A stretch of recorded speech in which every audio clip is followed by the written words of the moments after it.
Between Australia and the equator, a rugged mountain range reaches up out of the sea. Few outsiders have crossed its beaches to enter its once dark and dangerous heartland. This was a land of cannibals and headhunters. Its name is New Guinea, the largest tropical island on Earth. It's a land so unexpected that glaciers top its peaks, while coral reefs ring its shores. Its mountains are so impassable that 1,000 different languages are spoken by the people of the interior. In our next two programs, nature explores a land hidden from the outside world. In fact, our filmmakers were the first to capture a sacred Stone Age ritual. Join us for this portrait of the bizarre and the beautiful.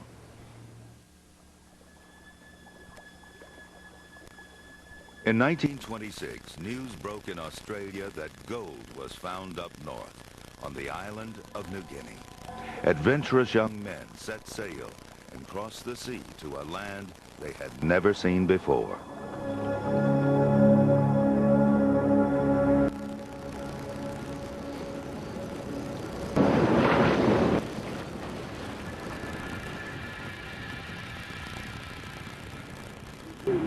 They made small settlements along the coast.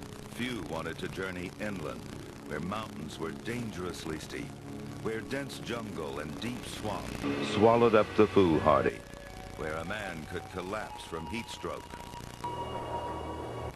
or freeze to death from the cold. New Guinea is an island of extremes.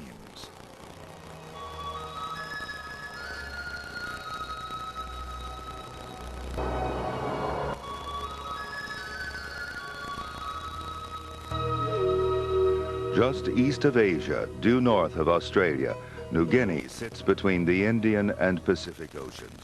It is the second largest island in the world.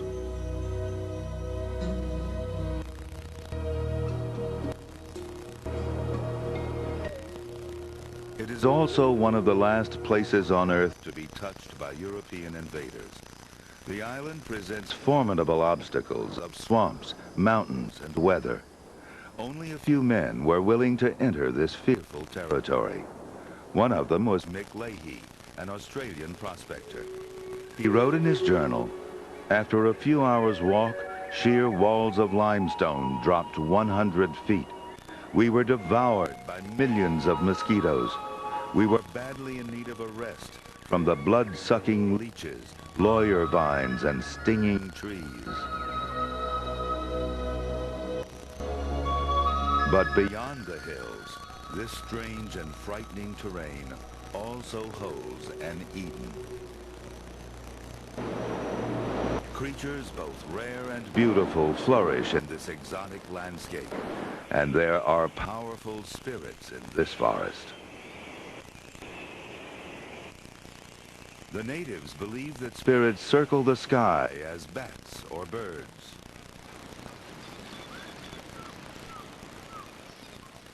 Or fly across the ocean.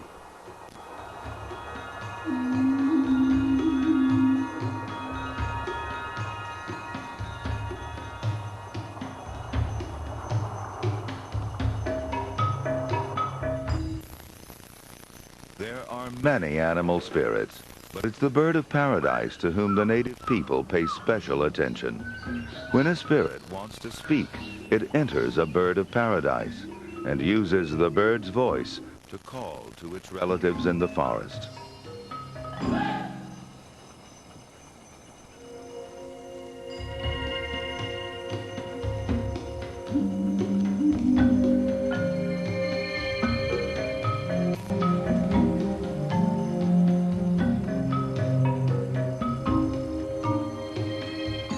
The newcomers, however, saw this place as anything but a paradise. The terrain of most of the island dashed any hopes of an easy exploration. If these impassable stretches of boiling mud didn't shake them up, the earthquakes did. Volcanoes created rows of islands in the Pacific, including New Guinea. These islands are scattered up to the Philippines all the way to Japan. The volcanoes are still active today. Molten rock churning far below escapes to the surface and mixes with water. The result, hot, bubbling mud. At times, that volcanic power erupts and shakes this island, thrusting it ever closer to the sky.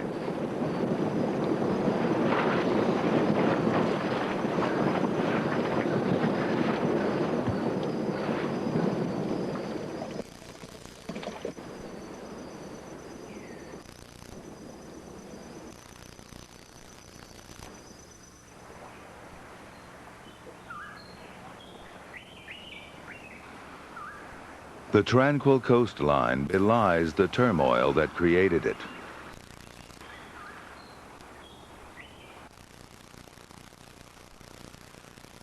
Consumed with their quest for gold, white prospectors gave little thought to what lay beyond the shore or beneath the waters.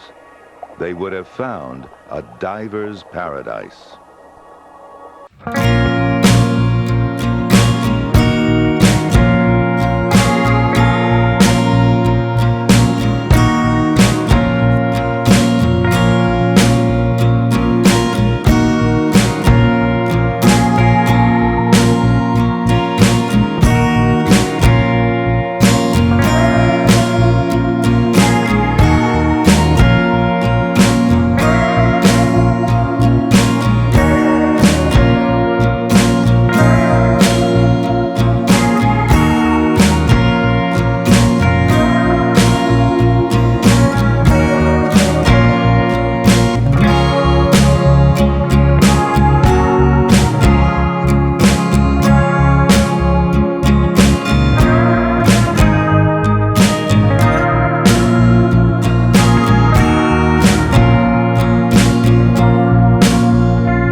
Lionfish are actually sharp spines loaded with deadly poison.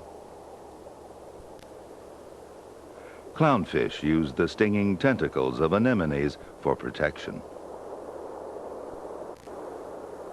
These shallow, warm waters are ideal for both partners. Some species of clownfish are found nowhere else in the world.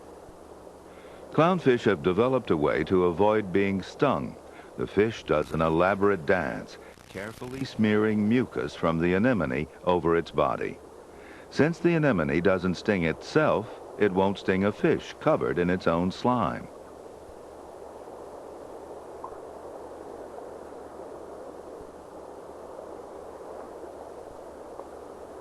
This mantis shrimp is on the lookout for a good home.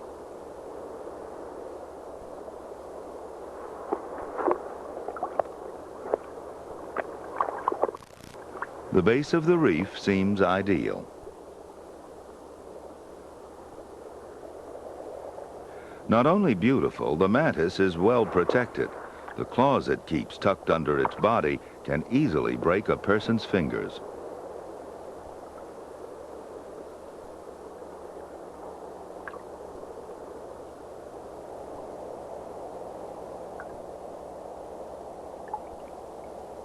Another creature finds a hiding place, this time in these red gorgonians. Within them are razorfish, swimming in this curious way to disguise themselves against the vertical stalks.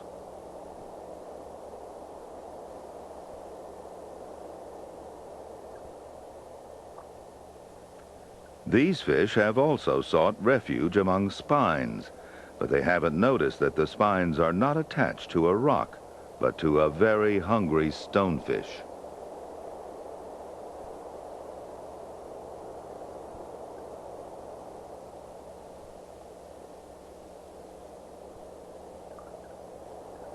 They make the fatal mistake of coming too close.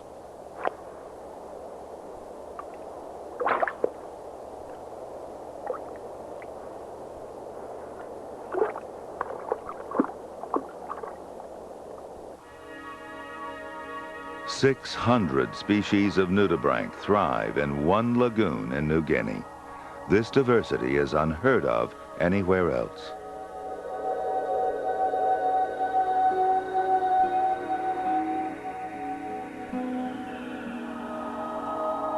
Their colorful coats are attractive, and their slow pace makes them a tempting meal for a fish. But looks can be deceiving. The nudibranchs eat coral polyps, which give them either a nasty taste or the ability to sting.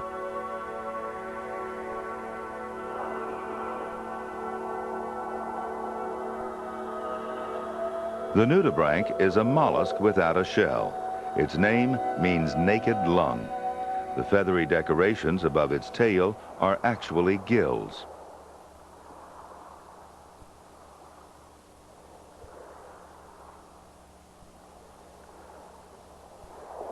A triggerfish finds what looks like an easy meal.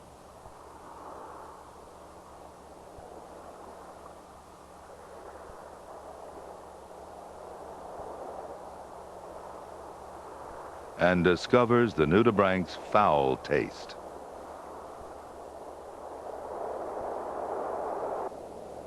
This collection of sea life is massive, a collage of color and conflict. The undersea landscape is extraordinary as well. To go to New Guinea and not look at its waters is like going to Arizona and not looking at the Grand Canyon.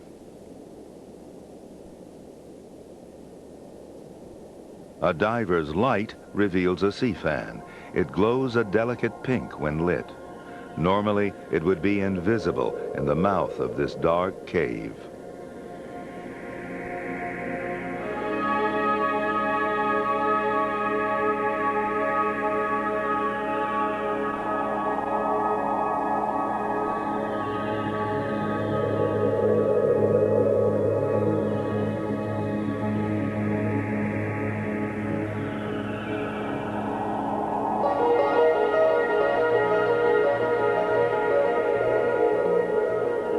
And near the surface, almost every rock is smothered with coral.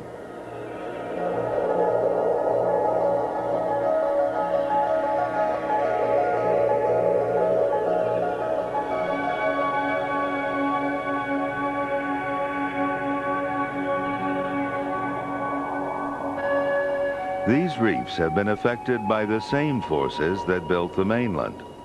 Earthquakes have pushed some of them above the surface of the sea, creating coral islands that have been colonized by plants.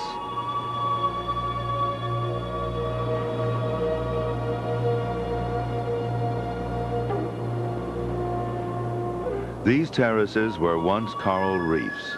They were slowly pushed out of the water by the collision of the Pacific seafloor with the crust of New Guinea. This continuous collision gives birth to the island's volcanoes.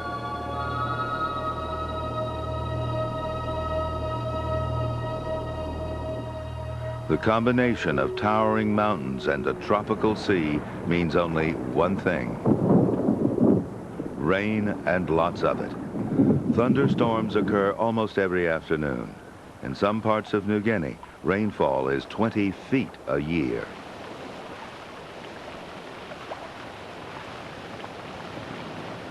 These torrential rains wash organic matter off the slopes, down the streams, and into the sea.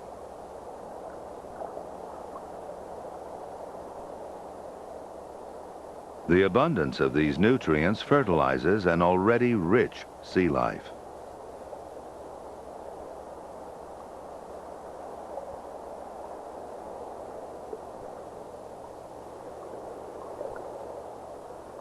This channel in a barrier reef on the northern coast is called the Magic Passage.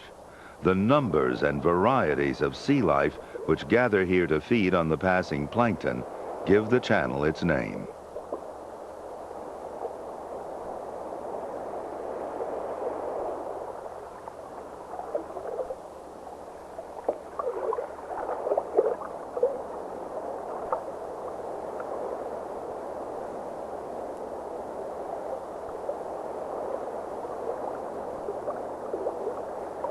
Where the current is at its strongest, a perpetual underwater hurricane has swept the seafloor clear of coral. Garden eels have taken over the sandy basin. They're tiny, barely half a foot long. They rely on the swift current to bring them food because they rarely leave their burrows.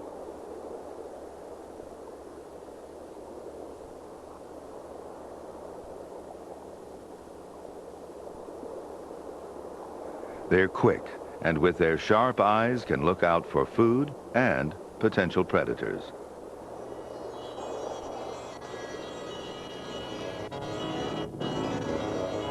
A school of barracuda.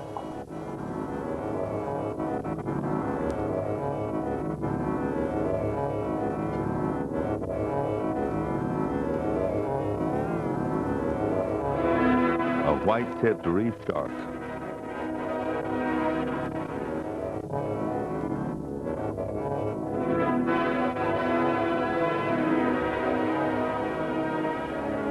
Beyond the reef, the water drops off several hundred feet, and larger ocean hunters come up out of the blue. A scalloped hammerhead, 14 feet long.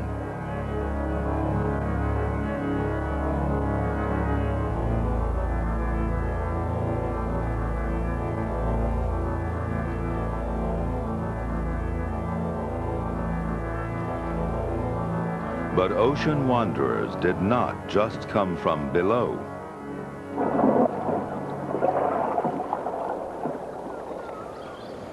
The origins of these people are not known for sure, but it's thought they came from Asia 50,000 years ago, crossing the open water on canoes and rafts. They island hopped from the Indonesian archipelago to New Guinea. The people today are divided into three groups: the Melanesians, the Papuans, and the Negritos.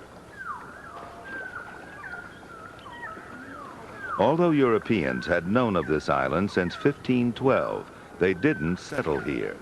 The original people of New Guinea lived in virtual isolation until the 20th century. While the rest of the world developed new technologies, the people of New Guinea lived and prospered in the Stone Age.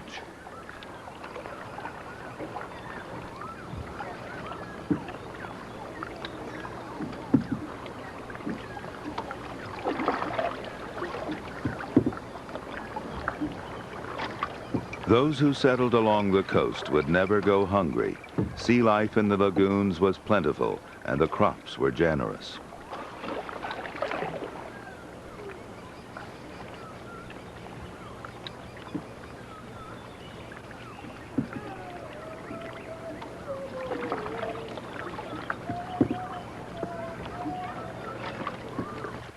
Volcanic ash makes the soil extremely fertile, and the farmers grow bananas, coconuts, sugarcane, and sweet potato all year long. New Guineans utilize the entire banana tree. They harvest the stalks and fibers and use the fronds to carry food. Eating the banana itself was once taboo.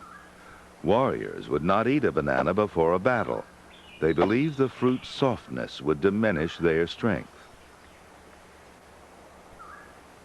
The coconut, like the banana, is used for more than food. Its wood, leaves, and fibers are transformed into utensils, vessels, even homes.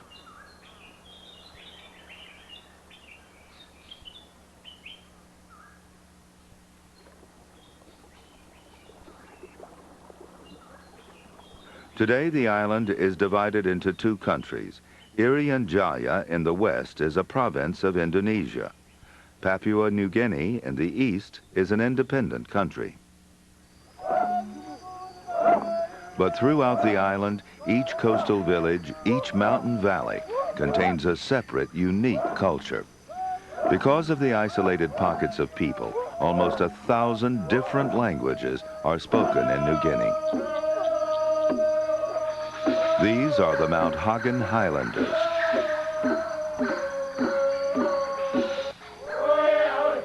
The Dani people from Irian Jaya.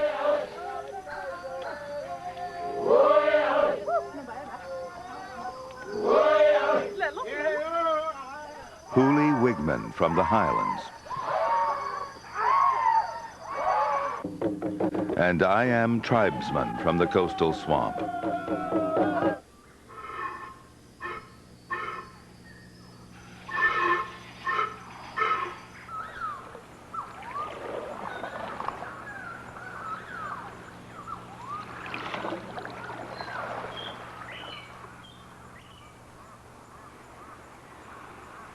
Although humans migrated to New Guinea from Asia, most animals could not. The only other mammal that came from Asia flew. Bats fill the skies of New Guinea. Some native people believe these large, graceful creatures are spirits and should not be killed or eaten. Should they kill them, they too would die. Bats arrived in large numbers and once here evolved into a great variety of forms.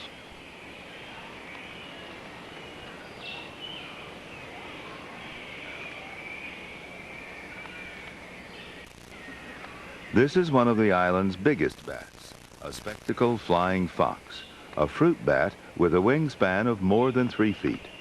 New Guinea has 50 different species of fruit bats alone.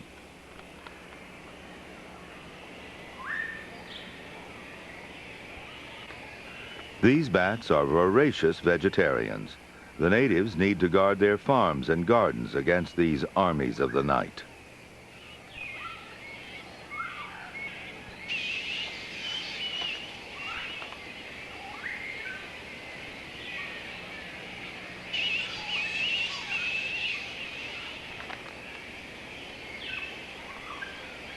By midday, the sun's heat is intense. Wing flapping helps cool their bodies. Once they're comfortable, they fold their wings into sunshades.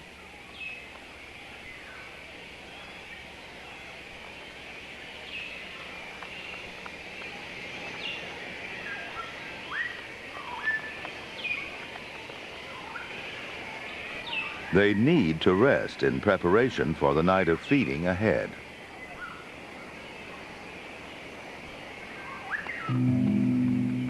When the sun starts to set, the bats rise to the skies. Their search for food may take them more than 30 miles before dawn.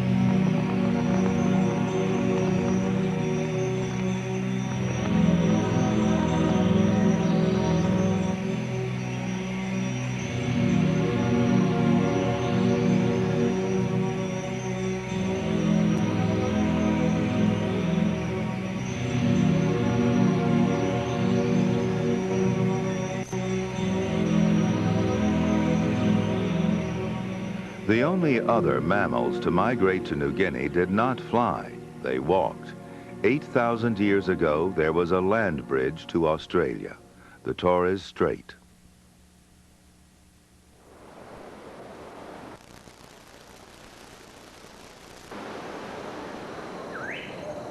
At that time, the Torres Strait was a great swampy plain like this that stretched unbroken between New Guinea and the Australian continent. But the rising sea level submerged the land bridge, and the connection between the two countries was severed. Many Australian animals were stranded on New Guinea.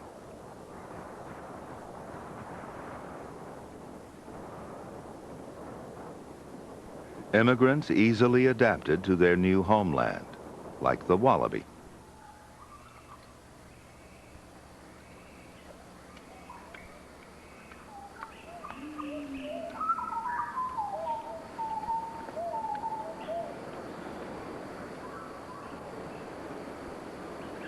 The open savannas along the southern coast are very similar to their native Australia.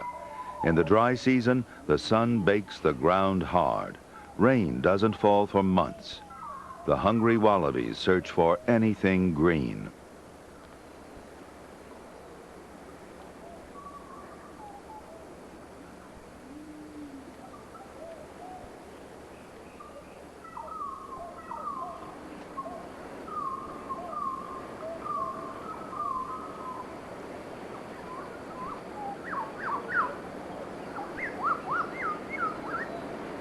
At midday, they seek shelter from the blazing sun.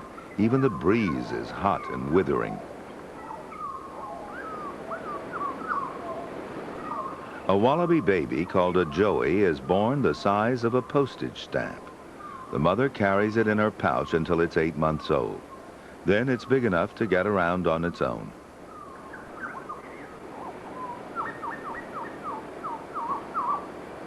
To overcome the heat, wallabies lick their forearms.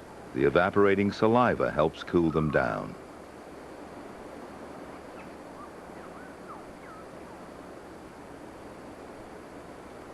Wallabies were very important in the rituals of the native people. In a bridal ceremony, a man could offer a wallaby as a gift to his prospective family.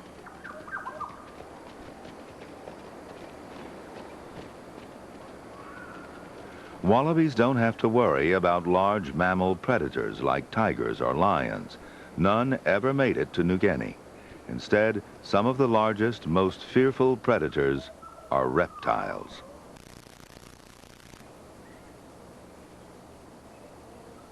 This is an amethystine python, more than 12 feet long from nose to tail, another immigrant from Australia.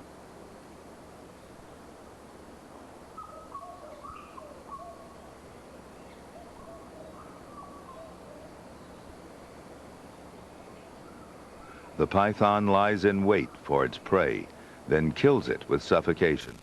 Remarkably, it can swallow a small wallaby whole. Some reptiles specialize in hunting other reptiles. This is not a snake, but a legless lizard, and it's looking for a smaller lizard to eat.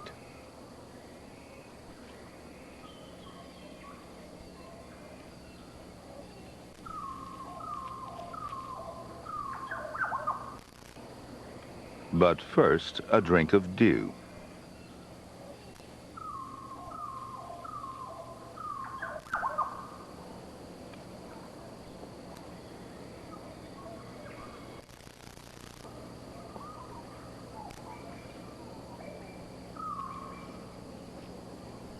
Skinks are difficult to catch because they're alert, nervous animals.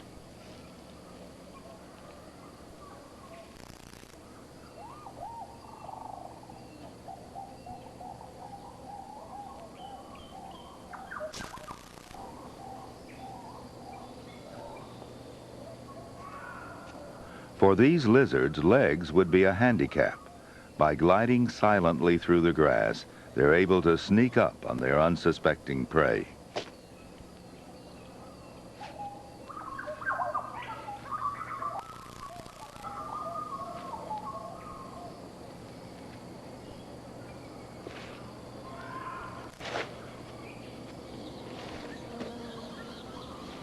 But the predator that rules this island is a creature from the age of dinosaurs. This is Salvadori's monitor, the world's longest lizard. 12 feet in length with fast-moving claws and razor-sharp teeth, it doesn't hesitate to lunge at prey twice its size. Salvadori's monitor is found only in New Guinea, sharing the island with 6 other species of big monitor lizard. It's because New Guinea has no large carnivorous mammals that these dragons rule on.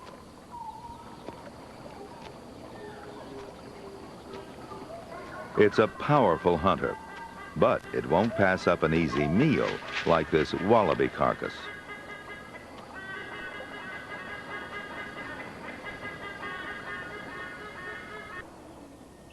Their thick protective skin allows them to withstand the long dry season in the savanna. Despite their bulk, they are good swimmers and are as agile in the water as on the land. This one uses its tongue to pull odors from the air. It smells a meal. The dry season is hard on the wallabies, but a time of plenty for the monitor. It boldly takes possession of another carcass.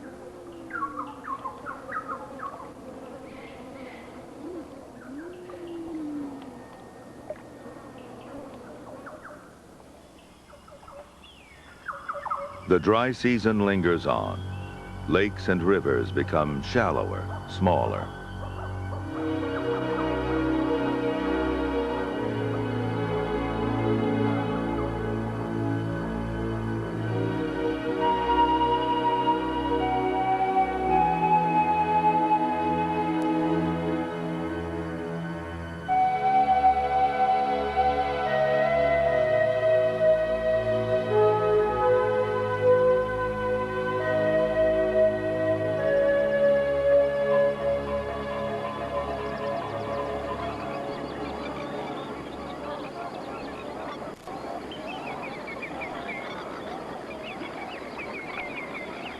As the pools shrink, many different flocks are forced together, their numbers reaching in the thousands.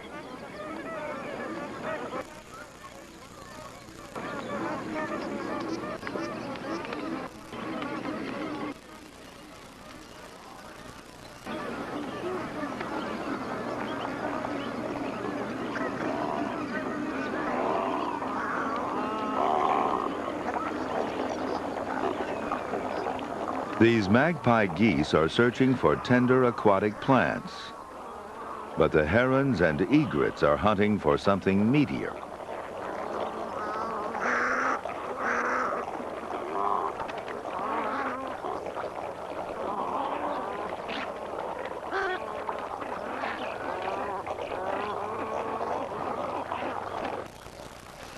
Stranded eels stand little chance against the great white heron's keen eye and sharp bill.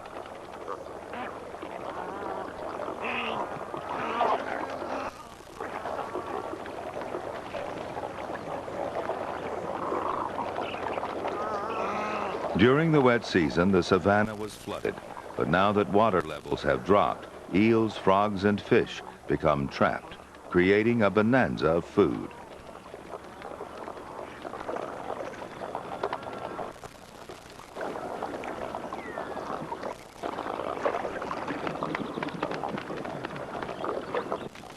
Terns and cormorants join in the feast.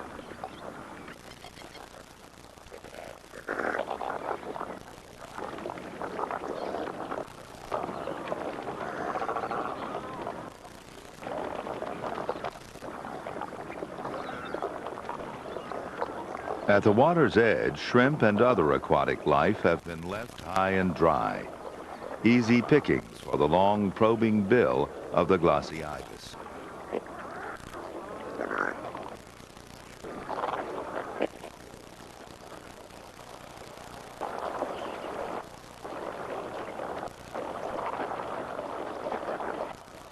Many types of birds come only here to feed, like this elegant Brolga crane.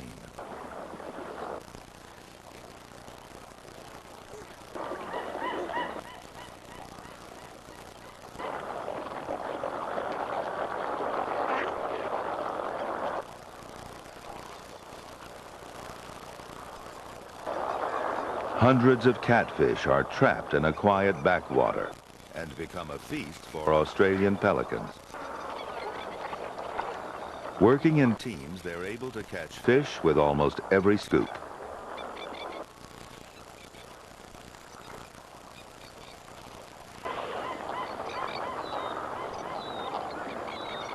In this remote and isolated area, human interference is minimal.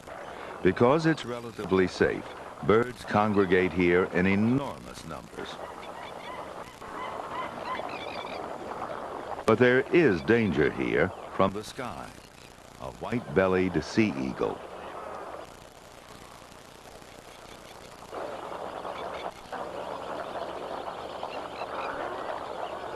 Its presence makes these whistling ducks nervous and flighty.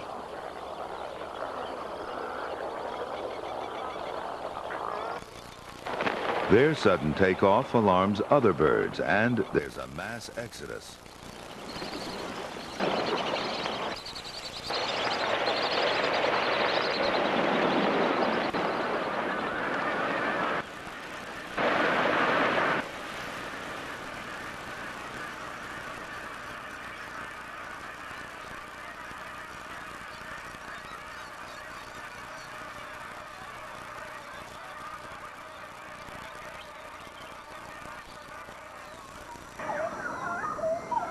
New Guinea has some of the world's most spectacular rivers. There are hundreds of waterways, and local people use them as highways.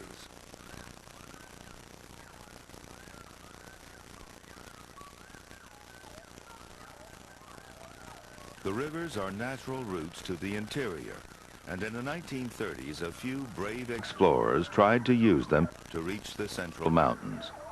The mightiest and most traveled river is this, the Sepik.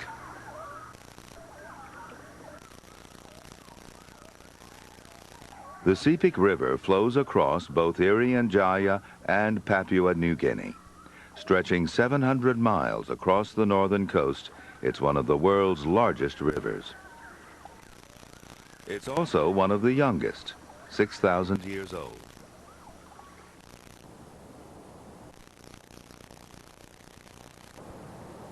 This immense tangle of waterways spelled disaster to early adventurers. They often got lost. One of the first pilots who flew across this landscape was dismayed by what he saw. He wrote, "Waters threaded these wastes in a bewildering maze. It might have been a Martian landscape with a complex system of canals."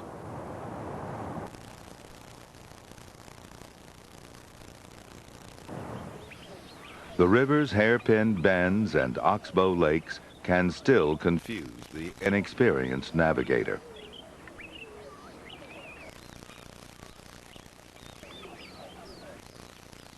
But the native people are at home on these waters. They effortlessly travel the twisted canals. They fish, cook, and even raise their families on this floating world.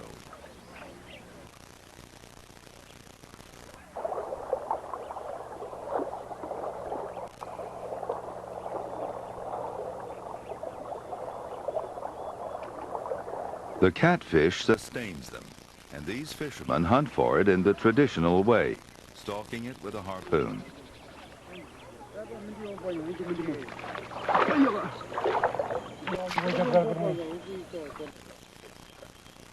Lately, they've accepted more modern methods like nylon nets.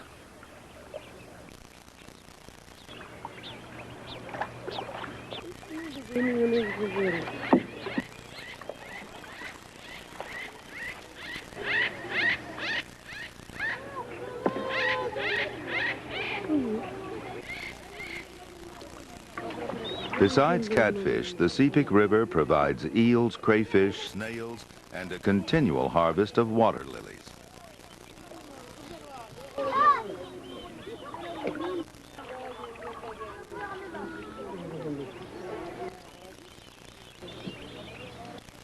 In the last few years, a fish called tilapia, an African species, was introduced.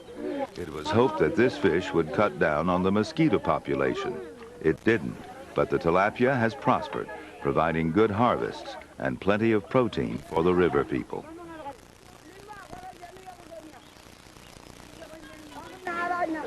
On these fishing expeditions, Sepik women are away from their villages for several days.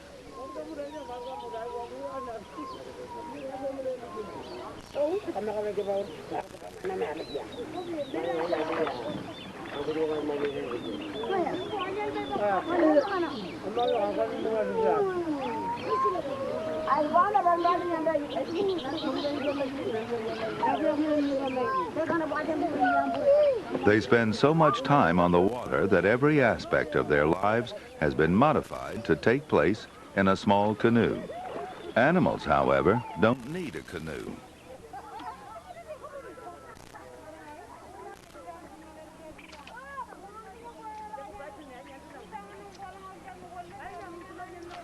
Comb-crested jacanas spend their entire lives walking up on the water lilies. When excited, they blush, their yellow combs turning dark red.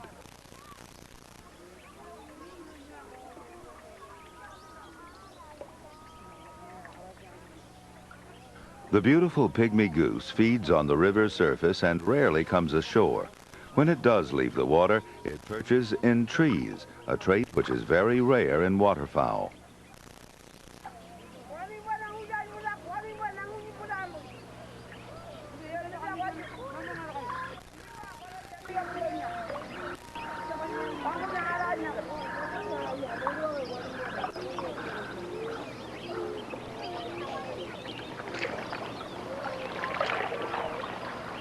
Life for these northern river people looks idyllic, but it's not. The constant threat of floods, tribal disputes, and illnesses, such as malaria, make their life uncertain. So they appeal to the water spirit. The deadly saltwater crocodile, which they believe created the world.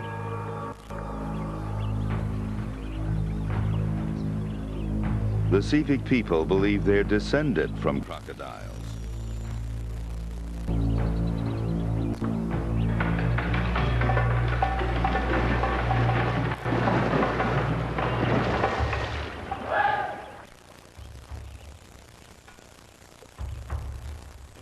The canoe is their link between the natural and spiritual worlds. The carved prows express this sacred connection.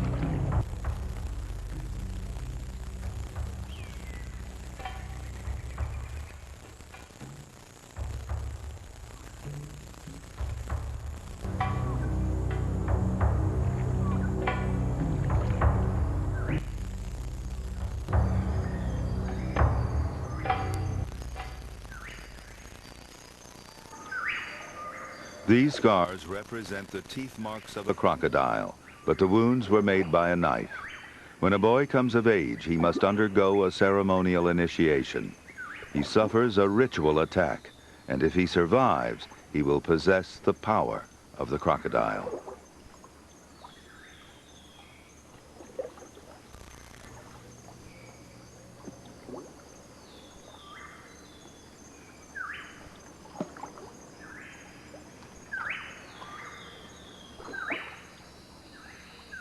The people are surrounded by the sounds of the forest, the swamps, the lakes. Each voice is a spirit.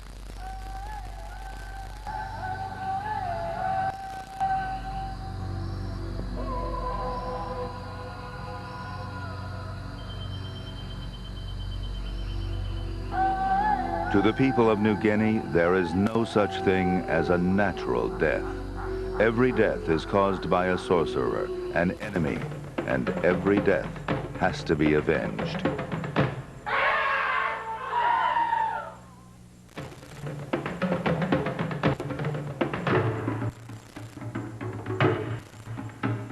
The Asmat people live on the southern coast of Irian Jaya. These ceremonial houses are the center of adult male life. Here they plan wars, hunting raids, and religious rituals. Their religious life once involved headhunting and cannibalism, which they practiced until just a few decades ago.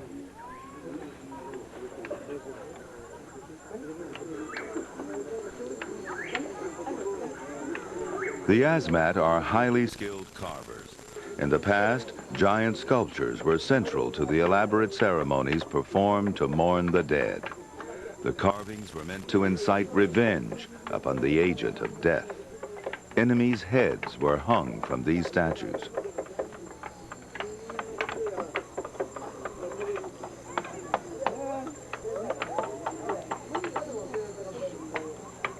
The intricate carvings were never used twice. Each death required a new set of statues. Such carvings were once banned by the Indonesian government in an attempt to wipe out tradition and bring these tribes under control. But their culture is deeply rooted, and their art has survived.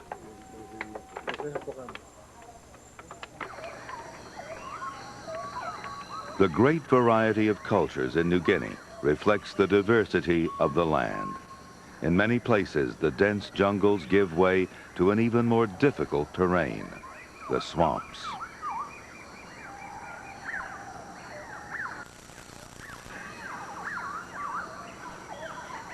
These swamplands are vast, covering 62,000 miles. There is no soil suitable for gardening, and the small food sources have kept the population down. But one food grows here in abundance. Without it, the people could not survive. The sago palm. To the Asmat, the tree symbolizes a human being. Its fruit is the head, the fronds are arms, the roots legs. The name of the tribe, Asmat, means tree people.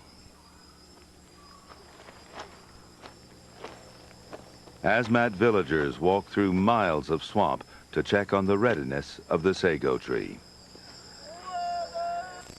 To ensure a healthy tree, they perform a long, complicated ceremony, a ceremony filmed here for the first time.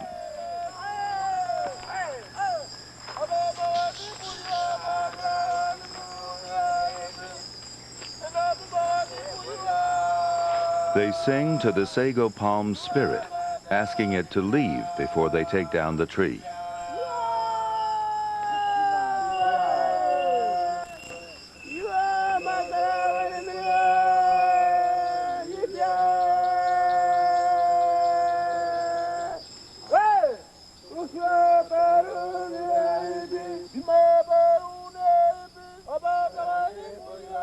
Until the interference of missionaries, this ceremony was conducted at the felling of every sago tree. But Christianity discouraged such rituals. The sago exorcism is now performed only once a year.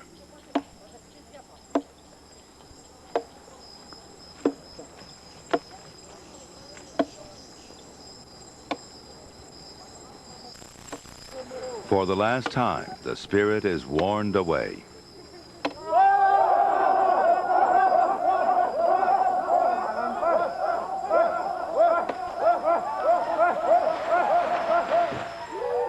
They are not after the fruit, but the soft, crumbly pith inside the trunk.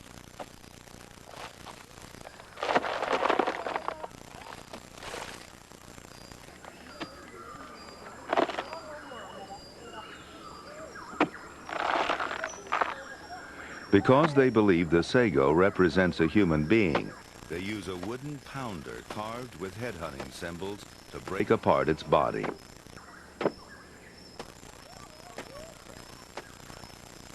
A sago palm has to grow for 20 years before it's ready for harvest.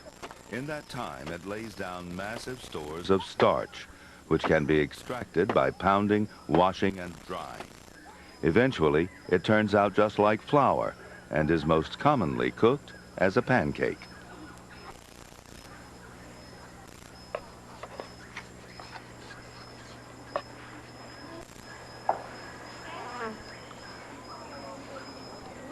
Because they have no agriculture, the Asmat rely on the sago for 80% of their calories. It's pure starch and provides them with plenty of energy.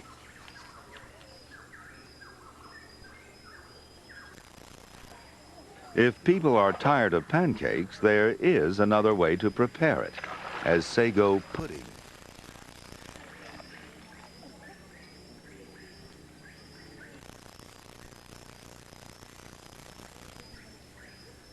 The water and flour congeal in an almost magical way to create a mixture with the consistency of glue.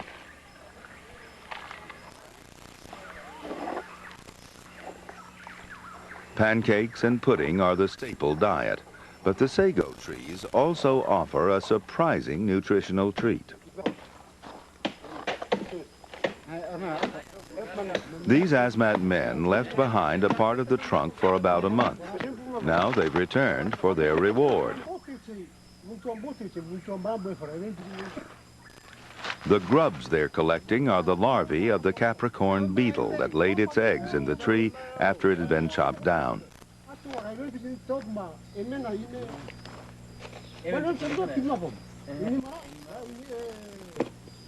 In a land with a drastic shortage of protein, these grubs make a very wholesome snack.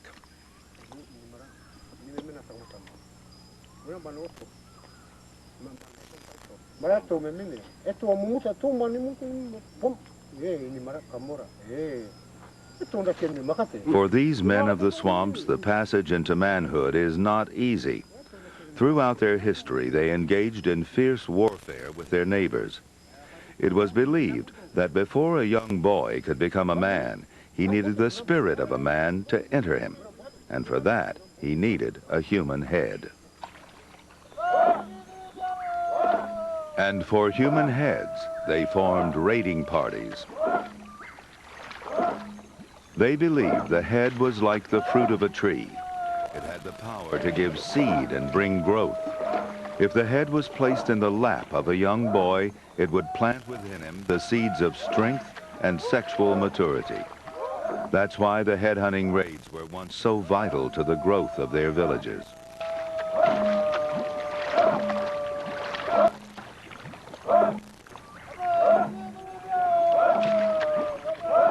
Today, the government and missionaries have put a stop to these age-old rituals. But some say the old ways are still practiced in secret.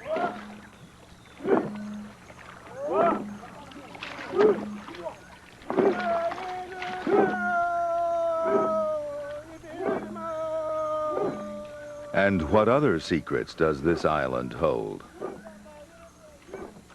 What lies beyond the coastal territories of the Asmat and Sepik people?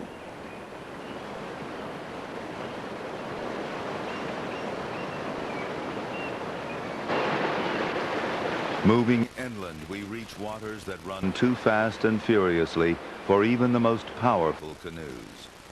No coastal people travel here. Few strangers have penetrated this fortress of jungle, rock, and water.